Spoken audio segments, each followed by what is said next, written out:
जय हिंद दोस्तों।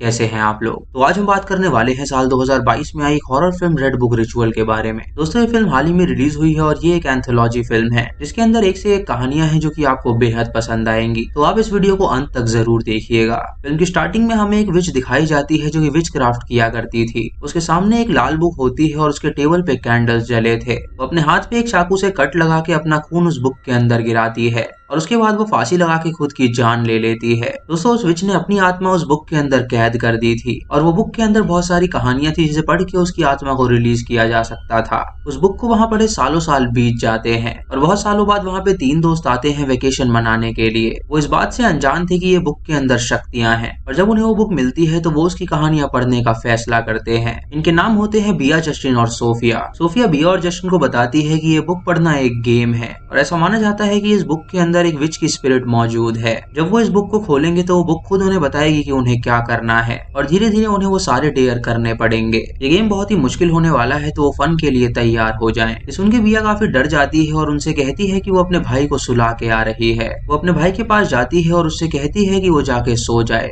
और वो अपने दोस्तों के साथ नीचे एक गेम खेलने जा रही है। दोस्तों, जस्टिन और सोफिया का प्लान था बिया को डराने का, इसीलिए वो लोग मनगढ़ंत कहानी बना के उसे बता रहे थे ताकि वो डर जाए और उन्हें मजा आ सके। लेकिन वो इस बात से अनजान थे कि जिस बुक के साथ वो गेम खेलने जा रहे थे वो असली बुक थी जिसके अंदर विच की आत्मा मौजूद थी। जब वो लोग बुक अपने सामने लाते हैं तो वहाँ पे एक कैट आ जाती है। सोफिया बिया से पूछती है कि आखिर ये कैट कहाँ से आई, तो बिया उसे बताती है कि ये कैट पहले से ही यहाँ पे मौजूद थी। सुनकर जस्टिन उनसे कहता है कि जरूर ये उस विच की ही कैट होगी जो कि उस बुक को देख के यहाँ पे आई है। वो उन्हें बताता है कि उस विच की शुरुआत कहाँ से हुई थी। वो उन्हें बताता है कि ये काली बिल्ली एक कर्स्ड कैट है जिसके अंदर कुछ शक्तियां हैं और ये विच के पास ही हमेशा रहा करती थी। वो उन्हें विच की कहानी सुनाने लगता है और उन्हें बताता है कि विच का जो पति था वो वॉर में सोल्जर था और एक दिन जब वो अपने घर में वापस लौट रहा था तो घर के सामने उसे अपनी बीवी के कपड़े मिले जो खून से लथपथ थे। ये देख के वो भागते हुए घर में गया और देखा कि घर का सारा सामान टूटा हुआ है। उसे अपनी बीवी के लिए चिंता होने लगी तो वो उसके रूम में गया जहाँ पे उसने अपनी बीवी को देखा जो कि निवस्त्र होकर उस कैट के साथ सो रही थी। उसने अपनी बीवी को उठाया और उससे पूछा कि आखिर यहाँ पे चल क्या रहा है, लेकिन उसकी बीवी ने उसका कोई भी जवाब नहीं दिया।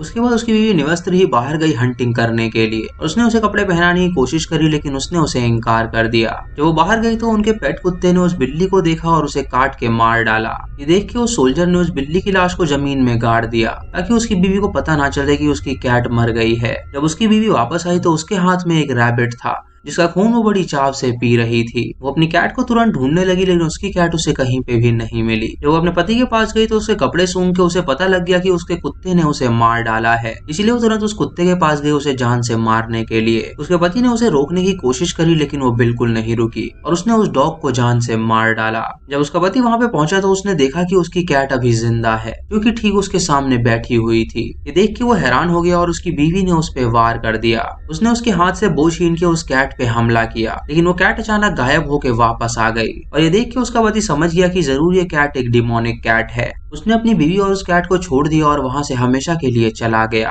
और तभी से वो कैट उस विच के साथ रही। जस्टिन की ये कहानी सुन के बिया और सोफिया हंसने लगती हैं और उससे कहती हैं कि ये बिल्कुल सच नहीं हो सकता। जस्टिन उन्हें बताता है कि टाउन के लोगों ने उसे यही कहानी बताई है और अगर ये सच हुआ तो वो लोग काफी बड़ी मुसीबत में फंस सकते हैं। उसके बाद वो लोग उस बुक को खोलने का फैसला करते हैं। सोफिया उस बुक पे हाथ रखती है और उससे पूछती है कि क्या वो उस गेम में एंटर कर सकती है। जब वो बुक का पन्ना खोलती है तो उसमें यस लिखा हुआ था जिससे वो समझ जाते हैं कि वो बुक उन्हें कह रही है कि उन्हें गेम खेलना चाहिए। उसके बाद जस्टिन उस बुक पे हाथ रखता है और उस बुक से पूछता है कि उसका बर्थडे कब आता है और जब वो पन्ना खोलता है तो वहाँ पे एक फ्रेज लिखा हुआ था जिसमें 2 नंबर दिए हुए थे जिसे जोड़ के उसका बर्थ डेट निकल के आ रही थी। इसलिए लोग हैरान हो जाते हैं और उन्हें पता चलता है कि वो बुक सच में मायावी है। उसके बाद बिया उस बुक पे हाथ रखती है और उससे पूछती है कि यहाँ पे कितनी स्पिरिट्स हैं तो वो उन्हें बताती है कि इस घर में 3 स्पिरिट्स मौजूद हैं। तभी सोफिया को अचानक टच करता है और उसे एहसास होता है कि वो लोग अकेले नहीं हैं। इससे वो काफी डर जाती है और वो उन लोगों से कहती है कि उसे ये गेम नहीं खेलना। लेकिन जस्टिन उससे कहता है कि अगर वो गेम छोड़कर गई तो वो लोग मारे जाएंगे।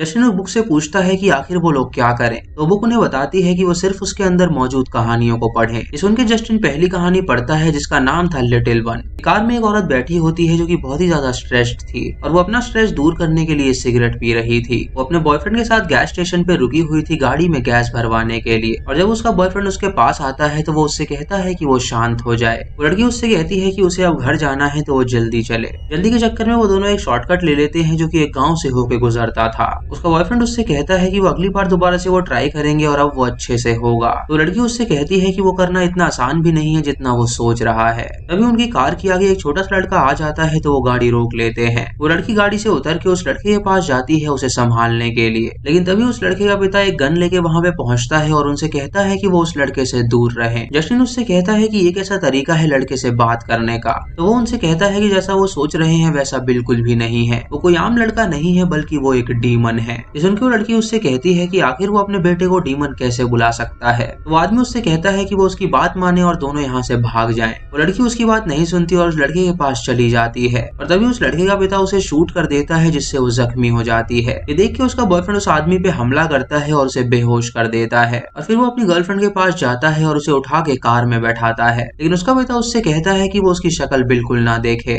वो उस लड़के को अपनी गाड़ी के पास ले आता है और तभी वो देखता है कि उसका पिता मर चुका है और उसकी आंखें पूरी तरह काली हो गई हैं। ये देख के उसकी भी आंखें काली हो जाती हैं और वो मर जाता है। और जब उसकी गर्लफ्रेंड उस लड़के की आंखों में देखती है तो उसकी भी आंखें काली थी। और इसी के साथ ये कहानी खत्म हो जाती है। जब जस्टिन ये कहानी पढ़ना खत्म करता है तो अचानक उसकी उंगली से खून निकलता है जो कि उस बुक पे जा गिरता है। ये देख के वो हैरान हो जाता है और सोचता है कि आखिर ऐसा क्यों हुआ। वो लोग इस बात को नजरअंदाज कर देते हैं और वो बुक सोफिया को देता है पढ़ने के लिए। सोफिया उस बुक के अंदर मौजूद दूसरी कहानी पढ़ती है जिसका नाम था नोज नोज नोज लिप्स।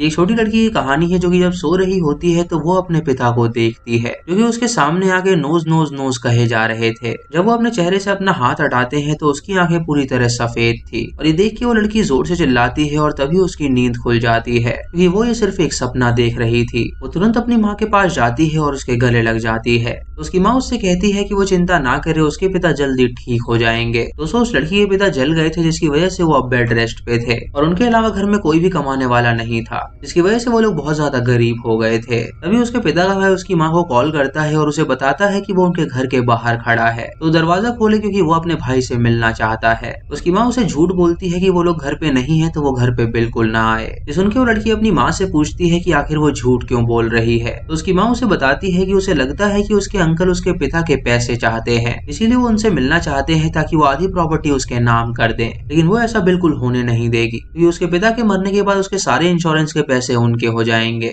उसके बाद वो दोनों वहाँ पे पड़े हुए कुछ सड़े हुए सेब खाते हैं जिससे हमें पता चलता है कि उनके पास इतने पैसे भी नहीं थे कि वो फ्रूट्स खरीद सके। उस लड़की का अंकल उनके दरवाजे के बाहर आता है और उसे खटखटाता है, लेकिन वो लोग उसे इग्नोर करते हैं और दरवाजा नहीं खोलते जिसकी वजह से उस लड़की का अंकल वहाँ से चला जाता है। उसके बाद वो लड़की अपनी माँ से कहती है कि वो अपने पिता को देखना चाहती है तो उसकी माँ उससे कहती है कि वो उस कमरे में बिल्कुल ना जाए। वो लड़की उसकी नहीं मानती और तुरंत अपने पिता के रूम में चली जाती है जहाँ पे वो देखती है कि उसकी माँ ने उसके पिता को पूरी तरह बांध रखा है और उसका पिता बिल्कुल सही सलामत है और पैसों के लालच में उसकी माँ उसे मारना चाहती है। उसका पिता जब उसे वहाँ पे देखता है तो वो उससे कहता है कि वो जाके अंकल को कॉल करे और उससे कहे कि वो तुरंत आके उसकी जान बचा ले। तभी उसकी माँ वहाँ पे आती है तो वो लड़की बेड के नीचे छुप जाती है। वो लड़की ये बात समझ गई थी कि माँ पैसों के लालच में बहुत ही गिर चुकी है जिसकी वजह से उसने उससे झूठ बोला था कि उसके पिता जल चुके हैं, लेकिन उसके पिता बिल्कुल सही सलामत थे। उसकी माँ वहाँ पे आके उसके पिता को टॉर्चर करना शुरू कर देती है। उसकी आंखें पूरी तरह खोलती है और उसके बाद एक पिन लेकर आती है। उसके ऊपर बैठ के वो पिन उसकी आंख में घुसाने वाली होती है, लेकिन तभी वो लड़की जोर से चिल्ला देती है जिससे उसकी माँ को पता चल जाता है कि वो यहीं पर है। उसे बेड से बाहर निकालती है और उससे कहती है कि वो यहाँ पे क्या कर रही है। तो लड़की उससे पूछती है कि उसने उससे झूठ क्यों बोला।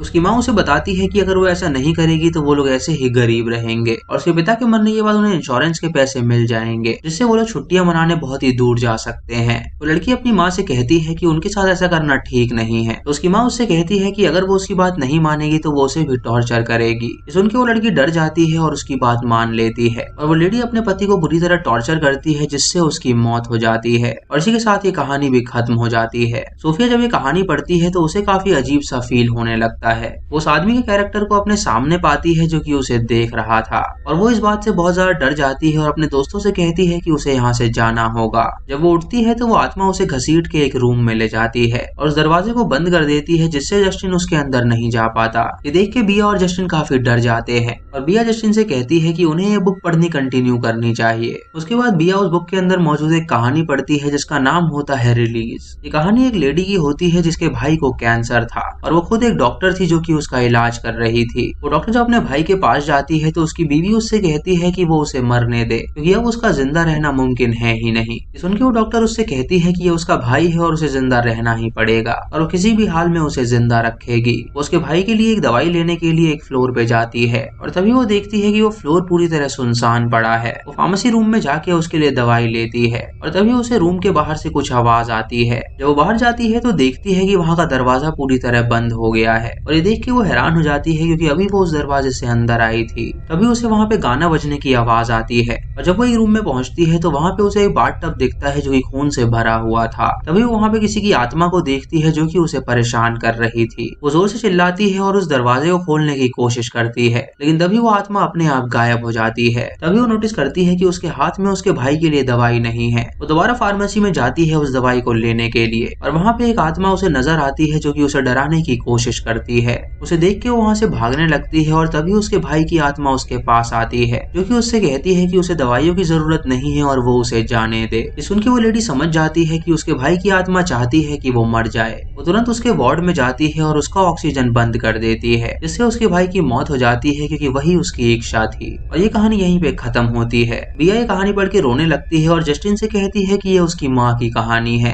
तो उसकी माँ एक डॉक्टर थी और उसके मामा को कैंसर था, जिसकी वजह से उसकी माँ को उसके मामा को मारना पड़ा था। तभी उसके उंगली से खून निकलता है और उस बुक पे जा गिरता है, जिससे वो दोनों हैरान हो जाते हैं और सोचते हैं कि आखिर वो बुक उनका खून क्यों ले रही है। तभी बिया को उसकी माँ की आत्मा नजर आती है जो कि उसे पुकारती है और वो उसके पीछे पीछे जाती है, जहाँ पे दीवार पे उसे कुछ लिखा हुआ मिलता है। फिर हमें उस बुक की एक और कहानी दिखाई जाती है जो कि इंग्लैंड की थी। वहाँ पे एक फादर की डॉटर होती है जो कि होली वाइन में जहर मिला देती है और उसके पिता उससे कहते हैं कि वो तैयार हो जाए चर्च में जाने के लिए। वो दोनों जब चर्च में पहुंचते हैं तो टाउन के सभी लोग वहाँ पे मौजूद थे और टाउन में एक लड़का था जो कि उसकी बेटी को देख रहा था। उसका पिता सभी को बताता है कि हम लोग जैसे पैदा होते हैं वैसे ही रहने चाहिए और ऊपर वाले की मर्जी के खिलाफ उन्हें कोई भी काम नहीं करना चाहिए। दोस्तों उसका पिता ऐसा इसीलिए कह रहा था क्योंकि उसकी बेटी एक लेस्बियन थी और वो एक पुरानी लेडी के साथ इंटीमेट हुआ करती थी। उसके पिता ने अपनी बेटी को रंगे हाथों पकड़ लिया था और उसने अपने आदमियों से कहा था कि वो उस लेडी को पकड़ लें। उन लोगों ने उस लेडी को पकड़ लिया था और उसे जंगल में बांध दिया था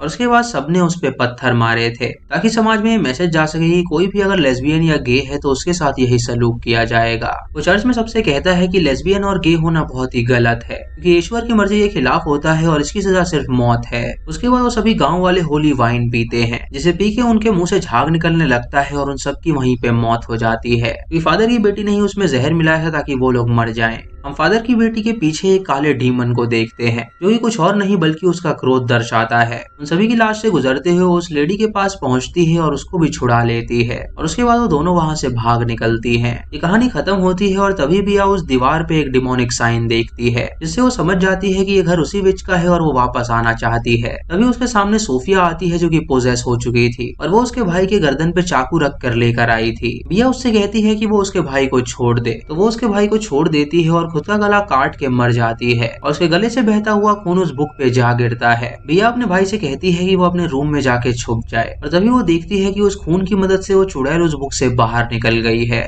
चुड़ैल उसे देख लेती है और उसे पकड़ लेती है और उसके बाद वो उसके मुंह में उल्टी कर देती है, जिससे वो उसे पोजेस कर लेती है। फिर हम बिया को एक इविल स्माइल देते हुए देखते हैं जो कि अपने भाई को उसके रूम से बाहर बुलाती है। उसका भाई उससे कहता है कि क्या उन्हें अब घर चलना चाहिए, तो वो उससे कहती है कि वो उसके पास आए और उसके पीछे हम उसी चुड़ैल को देखते हैं जो कि उसके भाई को पुकार रही थी और इसी के साथ ये मूवी यहीं पे खत्म हो जाती है। तो दोस्तों ये थी इस फिल्म की कहानी, जिसके अंदर कई सारी कहानियां थी और सारी कहानियां बहुत ही जबरदस्त थी। आपको इसकी कहानी कैसी लगी आप हमें कमेंट सेक्शन में जरूर बताइएगा और अगर आपको कुछ समझ नहीं आया है तो आप कमेंट सेक्शन में हमसे पूछ सकते हैं। दोस्तों चैनल पे नए हैं तो सब्सक्राइब करें और बेल आइकॉन दबाएं नोटिफिकेशंस के लिए। दोस्तों वीडियो को लाइक और शेयर करना बिल्कुल मत भूलिएगा। तो मैं मिलता हूँ आपको अगली वीडियो में, तब तक के लिए जय हिंद।